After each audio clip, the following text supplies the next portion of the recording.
Čau, mēs esam Giraffe 360 un mēs taisam 360 tūris apkārt pa Eiropu un arī Latvijā.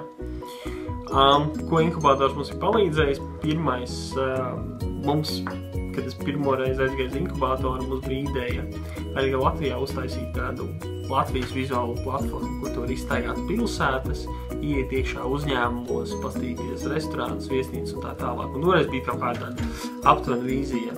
100% var teikt, ka tas produkts norealizējies un tagad savas latvija360.com pateicoties inkubatoram, jo mēs caur inkubatoru attīstījām to ideju, aiznesām pēc Cēlas pašvaldības ar inkubatoru atbalstu un uztaisījām Cēlas pilsētu, no kuras tālāk jau attīstījās Liepāja, Jelgava, un tagad mums ir 7 pilsētas un izstrādē ir vēl 7, un nākamgad kopā domāju, ka mums būs ap 30 pilsētām jau kopā latvija360.com platformā.